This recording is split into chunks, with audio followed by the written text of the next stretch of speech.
2024년 12월 12일 대법원은 조국 혁신당 대표에게 자녀 입시 비리와 청와대 감찰 무마 등으로 징역 2년과 600만 원의 추징 명령을 확정했습니다. 대법원 3부는 사문서위조, 업무방해, 청탁금지법 위반 등 주요 혐의에 대해 원심 판결이 법리적으로 정당하게 이루어졌다고 판시했습니다. 대법원은 조국의 상고 이유에 대해 자유심증주의나 증거재판주의를 위반하지 않았으며 판단 누락이나 절차적 문제가 없다고 밝혔습니다.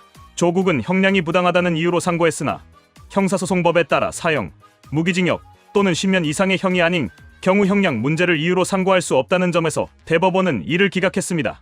검찰 역시 일부 무죄 판결에 대해 상고했으나 대법원은 직권남용 권리행사 방해죄와 직무유기죄 등에서 법리적 문제가 없다고 판단하며 기각했습니다.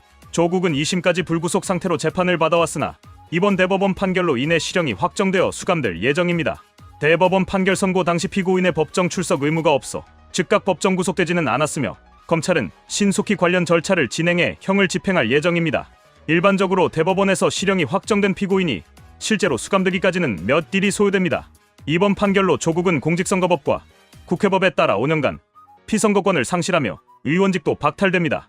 이는 그의 정치적 활동에 치명적인 타격을 입히며 차기 대선 출마도 사실상 불가능하게 만들었습니다. 조국은 2019년 12월 자녀 입시 비리 혐의로 처음 기소되었습니다. 그의 딸 도민 씨의 허위 인턴 경력 증명서 작성, 허위 공문서 작성 및 행사, 장학금 부정 수수 등 여러 혐의가 업무방해로 판결되었고 대부분 유죄가 인정되었습니다. 또한 민정수석 재직 당시 유재수 전 부산시 경제부 시장에 대한 감찰을 무마한 혐의 직권남용 권리행사방해도 일부 유죄로 확정되었습니다. 반면 공직자윤리법 위반과 증거은닉교사 혐의 등은 무죄로 판단되었습니다.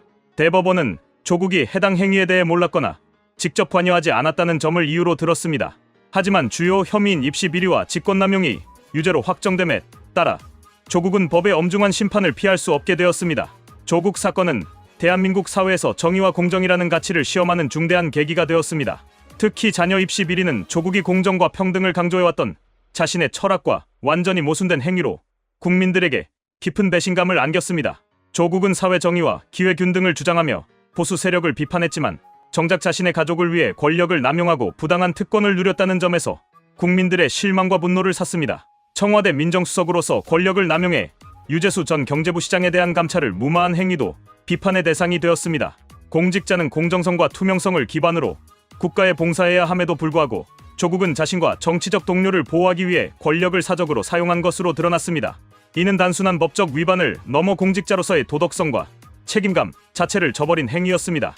조국이 대법원 판결 이후에도 자신의 잘못을 인정하기보다는 이를 정치적 탄압으로 규정하며 본질을 흐리고 있는 점도 문제로 지적됩니다. 그는 국민들에게 진심으로 사과하기보다 자신의 정치적 입장을 강화하기 위한 수단으로 사건을 이용하는 듯한 태도를 보여왔습니다. 이는 그가 주장해온 정의와 평등의 가치마저 퇴색시키는 결과를 초래했습니다.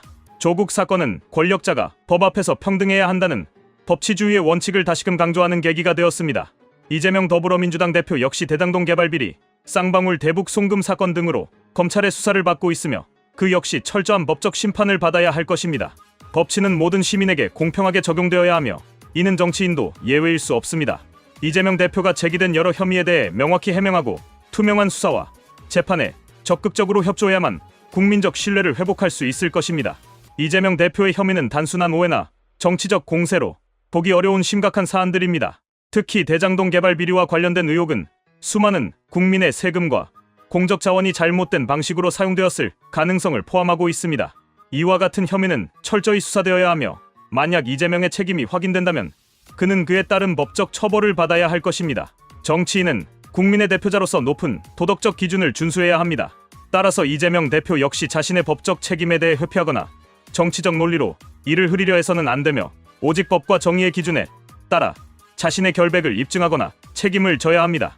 이는 대한민국 정치의 신뢰를 회복하고 국민이 바라는 공정한 사회를 실현하기 위한 중요한 출발점이 될 것입니다.